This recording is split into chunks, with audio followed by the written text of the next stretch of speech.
18वीं सदी में स्पेन के बार्सिलोना में एक शख्स रहता था जिसका नाम सिएते दे सेतेम्ब्रे था। इस नाम का मतलब होता है 7वां सितंबर। उसका ये नाम इसलिए पड़ा क्योंकि वो 1749 में 7 सितंबर को पैदा हुआ था और 1801 में वो 7 सितंबर को ही मरा। उसके बेटे का नाम भी सिएते दे सेतेम्ब्रे ही था क्योंकि वो 7 सितंबर 1774 को पैदा हुआ था। हैरानी की बात है कि वो 1826 में 7 सितंबर को ही मरा। उसके ग्रैंडसन का नाम भी सिएते दे सेतेम्ब्रे ही था। वो 7 सितंबर 1814 को पैदा हुआ था और 7 सितंबर 1862 को मरा। मिस्टिफाई हिस्ट्री टीवी की एक और नए वीडियो में आपका स्वागत है। इस वीडियो में आप इतिहास के 9 और ऐसे ही आश्चर्यजनक और अद्भुत तथ्यों से रूबरू होंगे जिनके बारे में आपने इससे पहले तक शायद ही सुना होगा। सो वीडियो को अंत तक जरूर देखना। नंबर 9, फ्रैंक हेज नाम का ये व्यक्ति जो कि पेशे से एक घुड़सवार था, 4 जून 1923 को एक हॉर्स रेसिंग कंपटीशन में हिस्सा लेता है। बदकिस्मती से फ्रैंक को रेस के दौरान ही हार्ट अटैक आ जाता है और रेस के बीच में ही उसकी मृत्यु हो जाती है। लेकिन हैरानी की बात तो ये है कि मरने के बाद भी वो अपने घोड़े से नीचे नहीं गिरता और उस पर बैठा ही फेंसिंग लाइन को पार कर जाता है। इस रेस के पहले फ्रैंक ने अपने जीवन में कभी कोई रेस नहीं जीती थी और किसी को भी ये उम्मीद नहीं थी कि फ्रैंक ये रेस भी जीत पाएगा। ज्यादा हैरानी की बात तो ये है कि रेस के बीच में ही मर जाने के बावजूद भी वह इस रेस में पहले स्थान पर आता है।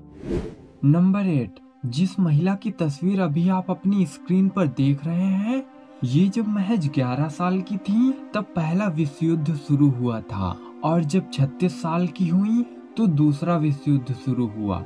इनके 74 साल के होने पर स्टार वार्स सीरीज की पहली फिल्म रिलीज हुई थी और 116 साल के होने पर कोविड-19 महामारी फैली और इनका नाम है केन तनाका, जो कि 119 साल की उम्र के साथ इस समय दुनिया की सबसे बुजुर्ग सत्यापित जीवित व्यक्ति थी, जिनका जन्म 2 जनवरी 1903 को वजीरो फुकुओका जापान में हुआ था।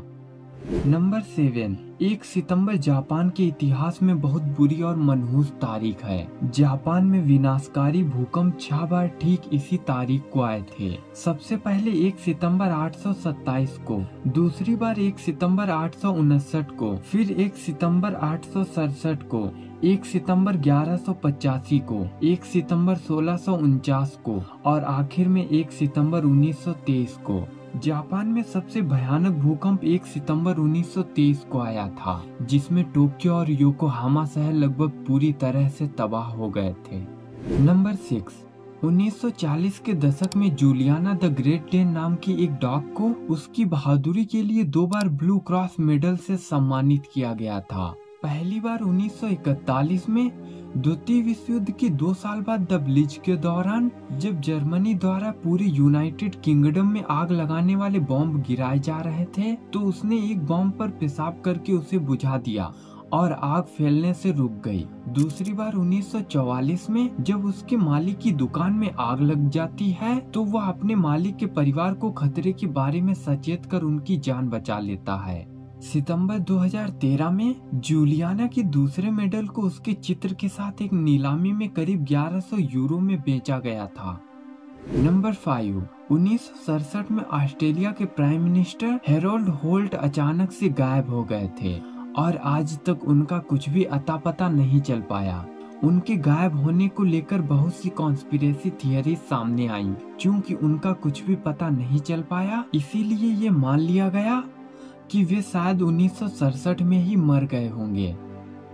नंबर 4, मार्वल के सुपर हीरोज के समूह द एवेंजर्स को तो आप भली भांति जानते ही होंगे, जिन्होंने अपनी फिल्म से बॉक्स ऑफिस के सारे रिकॉर्ड ही तोड़ दिए थे। लेकिन वास्तव में द एवेंजर्स एक यहूदी हत्यारों का समूह हुआ करता था जो द्वितीय विश्व युद्ध के बाद नाजी अपराधियों का शिकार करता था और उन्होंने करीब 2283 जर्मन युद्ध बंदियों को जहर देकर मौत के घाट उतार दिया था।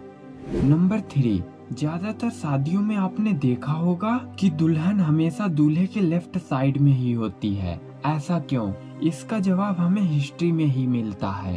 क्योंकि ज्यादातर लोग राइट हैंडेड होते हैं, तो पुराने समय में लड़की दूल्हे के लेफ्ट साइड में इसीलिए खड़ी की जाती थी ताकि दुल्हन पर अगर कोई अटैक करने की कोशिश करे या उसे छीनने की कोशिश करे तो दूल्हे का राइट हैंड फ्री हो तलवार उठाने के लिए और अपनी दुल्हन को प्रोटेक्ट करने के लिए।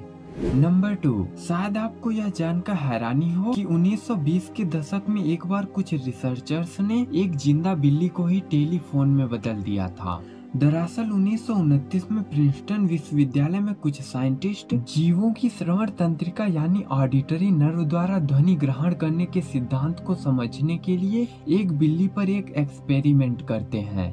एक्सपेरिमेंट के दौरान अर्नेस्ट वेबर और चार्ल्स ब्रे नाम के 2 वैज्ञानिक बिल्ली के मस्तिष्क का एक हिस्सा काटकर एक टेलीफोन तार के एक छोर को बिल्ली के श्रवण तंत्रिका से और तार के दूसरे छोर को एक रिसीवर से जोड़ देते हैं। इसके बाद जब चार्ल्स बिल्ली के कानों में कुछ बोलता है तो उसकी आवाज दूसरे कमरे में रखे रिसीवर के माध्यम से अर्नेस्ट को सुनाई देती है। हालांकि भले ही यह एक वाहियात प्रयोग की तरह लगे, लेकिन शोधकर्ताओं का मानना था कि इससे कोक्लियर इम्प्लांट के विकास में मदद मिलेगी। हैरानी की बात तो यह है कि बिल्ली के दिमाग का एक हिस्सा काटने के बावजूद भी वह जिंदा बच जाती है। लेकिन एक्सपेरिमेंट के बाद वेबर और चार्ल्स उसे वापस दुनिया में नहीं छोड़ते। इसके बजाय वे उसे यह देखने के लिए मार देते हैं कि क्या यह प्रयोग मृत बिल्ली पर भी काम करेगा या नहीं।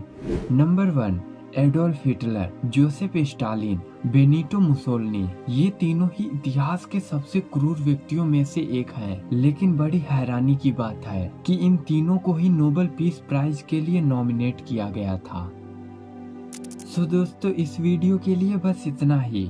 वैसे इन फैक्ट्स को जानकर आपको कैसा लगा हमें कमेंट्स में जरूर बताइएगा, और वीडियो पसंद आई हो तो लाइक और दोस्तों के साथ शेयर जरूर कर देना। और हिस्ट्री से जुड़ी ऐसी एस्ट्रोनाइजिंग और इन्फॉर्मेटिव वीडियो देखने के लिए चैनल को सब्सक्राइब कर बेल आइकन को दबा देना। इससे मेरी नई वीडियो का नोटिफिकेशन आपको मिलता रहेगा। मिलते हैं आपसे एक और नई वीडियो में। जय हिंद।